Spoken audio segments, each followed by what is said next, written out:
Wow. Okay, this guy got super unlucky in Ukraine. Poor. If you're listening, Codizer, for you.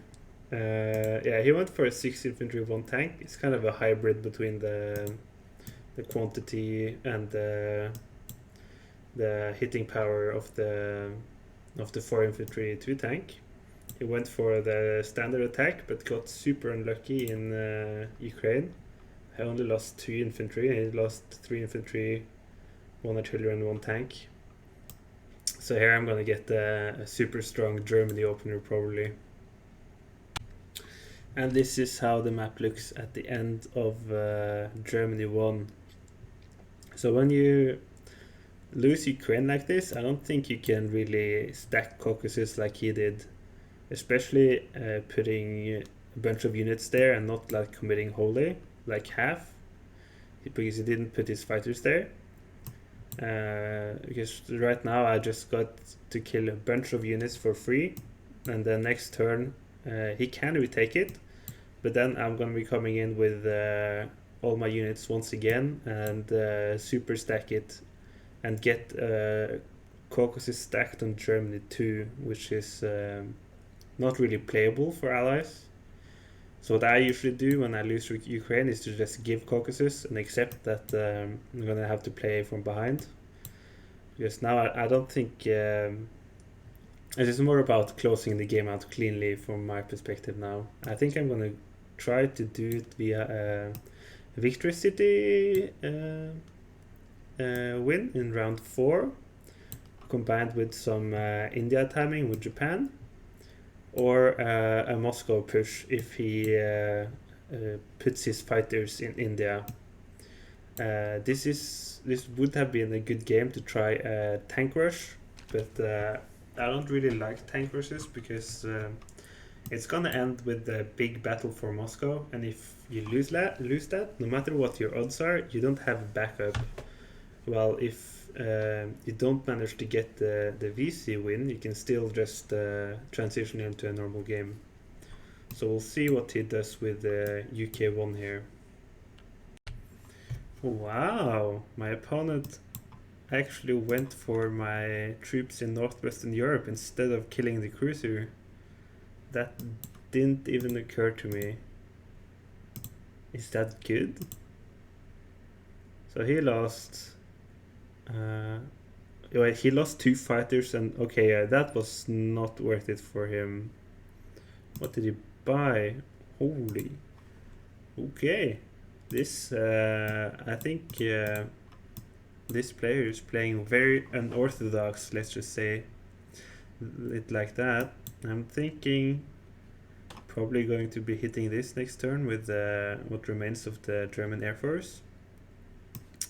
And he did not, crucially, kill my transport here. So I'm going to be setting up Japan 3 timing on India to continue with my plan of winning with the turn for Victory City victory. So I'll be setting that up. Okay, so this video can serve as a sort of tutorial for the Japan 3 push. Often inexperienced or new players will leave your Season 61 transport alive, and this allows Japan to go for a pretty nasty round 3 combo, which is on India, which is pretty hard to stop, especially this game in combination with this terrible opener here. So my buy, let me see if I can find it, was 2 transports, 2 infantry, 1 tank and 1 artillery. And the key round 1 is to leave your tank in Japan and only land with infantry and artillery in Yunnan. And the next turn, 2 of the infantry in here is going to go down to Kwangtung. And we're going to use these 2 transports to pick up our 2 tanks and land them in Yunnan. And then the 2 tanks can go to Yunnan to India, while our transport pick up 2 infantry from Kwangtung and 2 from Yunnan. This way we maximize the number of ground units hitting India in round 3. Our newly produced transports will pick up from Japan and from the Philippines and land in Burma, together with our troops from Yunnan and French Indochina, Thailand. One transport will pick up infantry from East Indies, and I might also produce a bomber next turn to really ensure it. Depending on what he goes for, you can also send, if the odds are like super secure here, you can also send a transport out to season 51 or season 50 here and just try to go for a knockout blow on turn 3. But I think the safer version is to do it on turn 4, just so you can reroute your planes and everything east.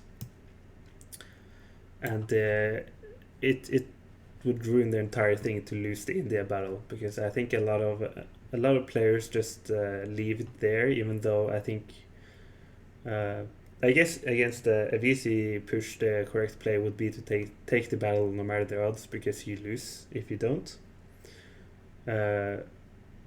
But in some cases the inexperienced players will often give you battles that they shouldn't, so you have to maximize your odds because you expect them to give you the battles, right? So might as well take in 99% over 90%. So we'll see if it works out. I think especially with this unorthodox UK opener, I don't think my opponent is very experienced. Germany 2, looks like US has gone for some funky attack on all fronts build. Usually this isn't really a threat from the Japan side, but it may stop my initial plans of just winning in 4 turns. He also killed my fighters and bomber here, which I mean, it's an interesting choice, and it did manage to kill my cruiser, but it looks like it hit back and killed the US bomber. Surprisingly, he's trying to stack Caucasus here. I haven't done the math, but I don't think he can do that. So maybe I'll try and set up a wipe there. And as you can see, it did not turn out well for him at all. I managed to take and wipe Caucasus, and he's not going to be able to take it back. So in this game, I'm probably going to be able to just take Moscow. I'm not going to be able to do it next turn, because with the production here, there are reinforcement here, and the fighters, I don't have the odds. So I decided to use my fighters and hold Libya instead. Also went for France stack, just to stop any annoying landings here. I kind of want to channel him into Finland, Norway, and just hope that he keeps all this stuff there. And I think the game plan from here is just to set up to take Moscow in 1 or 2 turns, I think, and try to maybe capture India at the same time. I'm probably not getting Hawaii because of his fleet here, but I don't think I'll need it if I capture Moscow. UK went about as expected here. He moved his fleet into Season 8 and landed a dude in Western Europe. He didn't get a carrier. I'm a bit confused about that. Yeah, alright. And he killed my battleship, which of course missed, so he got that for free. But the most important aspect, of course, here is the Caucasus and West Russia situation, which is very favorable. So now I'm going to try and set up so I have odds on India next turn. It's a bit tricky because he has a lot of troops, so if this Burma infantry hits my stack, I think it's going to be pretty close to 50% on him clearing that next turn. And if he also moves this stack back, it can suddenly get a bit dicey if I'm able to properly stack it. And the whole situation with this fleet over here, which is probably going to be capturing the Philippines next turn and suiciding, or else it's just going to stand there.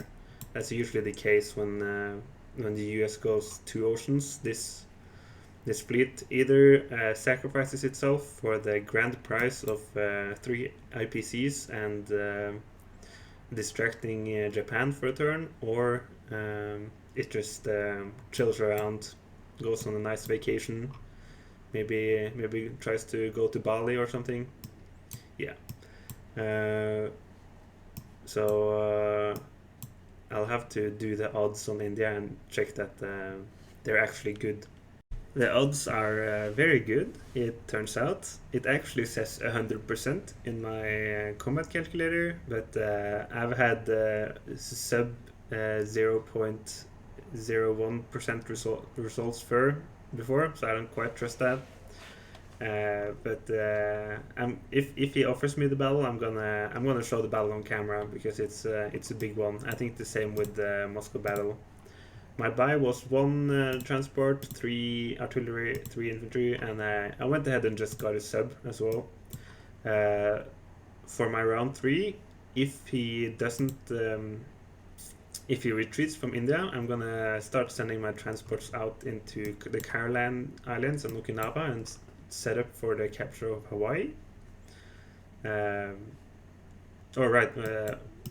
And depending on the situation with Moscow, I might not even need to capture Hawaii. And here we see the push in its full effectiveness. 2 of my infantry here in Anhui went down to Kwangtung, and these 4 infantry here will be loaded up into the transports to hit India, while these tanks will blitz through Burma.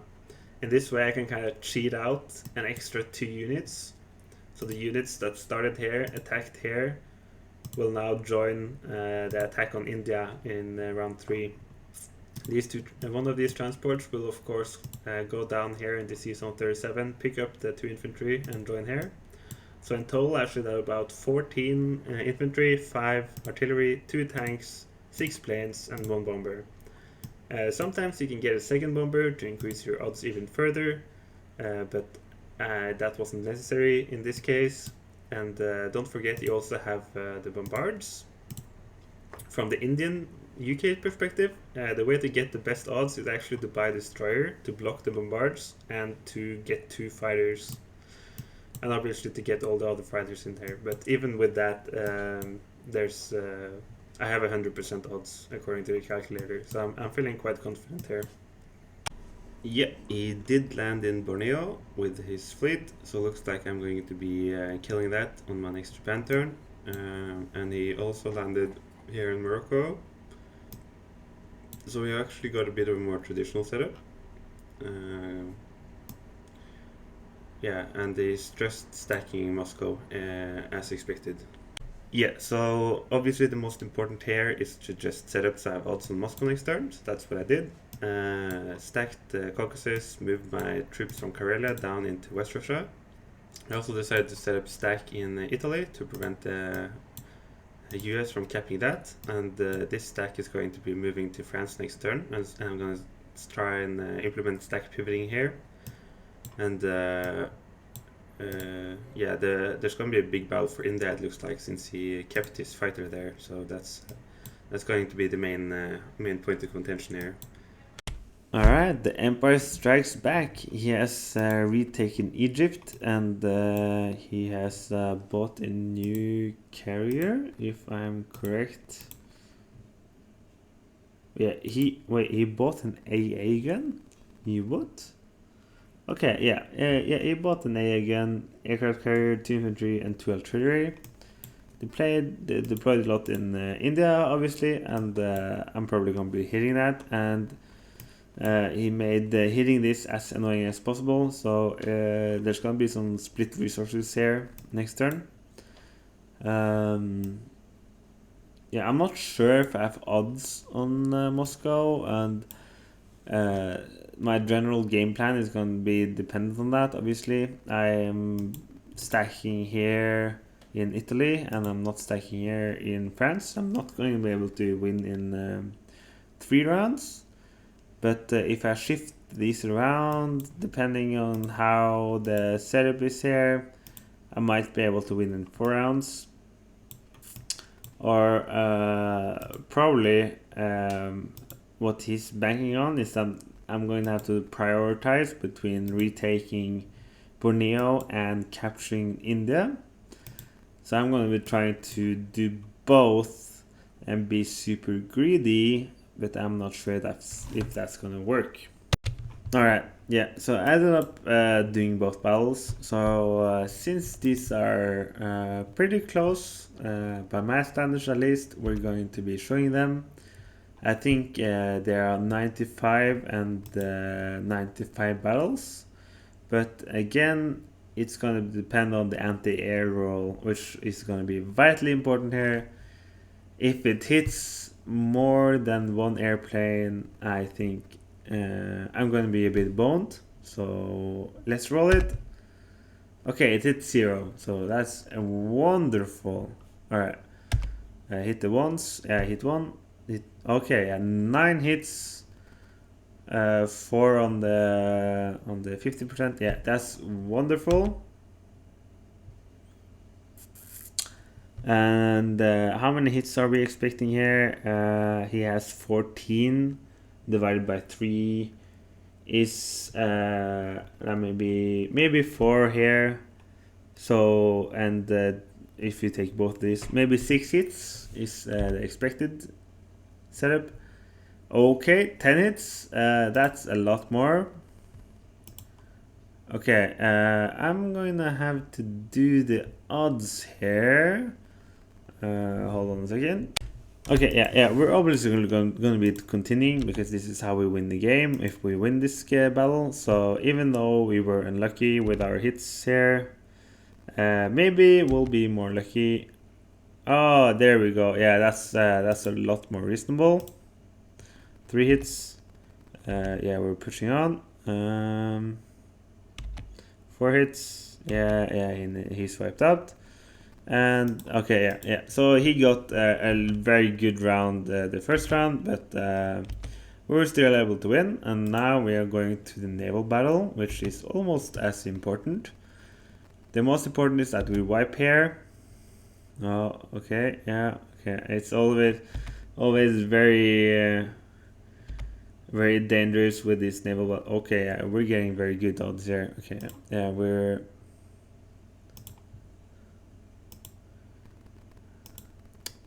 I'm not sure if these are getting registered correctly. Okay, yeah, but we are doing the most we can with our hits. Okay, I think we're doing that correctly. Okay, yeah, and we're pushing. We get the surprise substrike, which is very nice. Oh, holy! Okay, yeah, that is crushing. Holy crap! Okay, that is a crushing naval battle. Unfortunately, I think we're gonna have to crash some planes, but yeah, this is often what happens when the U.S. sends its navy out. It often gets crushed. In this case, we had to split the air force between these two battles, but we still managed to do them both in one turn. And now, in 2 rounds, we're gonna see if we can capture Hawaii, but most likely it's Moscow next turn, and then rolling into a victory after that. Alright, yeah, so I'm gonna be the first one to admit that my buy this round was kind of random. Yeah, I'm having to do some of these turns in a bit of a more rush than the others. And yeah, I just kind of bought some random stuff here. I got a plane, I got a new transport, and I tried to fill out so that I have a full transportation rounds with the transports in this area. Most likely, I'm gonna have to try and capture the Hawaii victory point with Japan. That's gonna be the primary objective for Japan. So getting an additional transport and stuff is just very flexible. Most likely, what I buy this round won't matter at all because it's the Moscow battle next round, which is going to decide it all, or the Hawaii battle in 2 rounds. In which case, this does what I buy doesn't really matter as long as I capture it, and there's only 1 infantry defending it, so there's not a lot of variance there. Yeah, so feel free to suggest to be what the better buy here could have been. I'm kind of just assuming the worst case that there's a tie here or something. So I have a submarine extra and a plane extra to fight next round. I don't even know what I'm buying for, but yeah, in a longer game, having more transports, having more troops is always useful. That is true.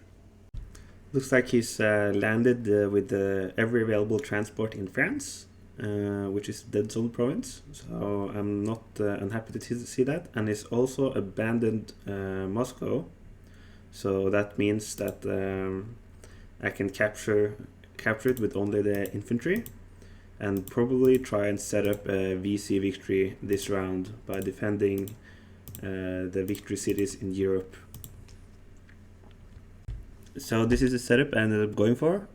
One thing I forgot to mention is that it actually attacked Berlin last round with 4 ground units and 2 planes, and yeah, that's pretty interesting. But luckily for me, he didn't manage to take it. I think it was like maybe a 5% chance or something in that ballpark of him capturing it. If he had done that, he obviously would have won the game on the spot. I think it's a good idea to go for such battles when you're losing on the board otherwise. Now I've tried to set up so that he has as low odds as possible of capturing my provinces. I think I could have done this a bit more accurately if I'd spent some more time on it, but I think that this will be enough to close out the game. The Japanese fighters here will be able to reinforce whichever province he attacks, and Karelia is completely safe with the tanks there. Now it's time for UK to attack one last desperation battle, and hopefully the game will end before Russia can take its next turn. Seems my opponent went for one last Hail Mary attack on France with UK and then resigned. So good game to you, Codicer.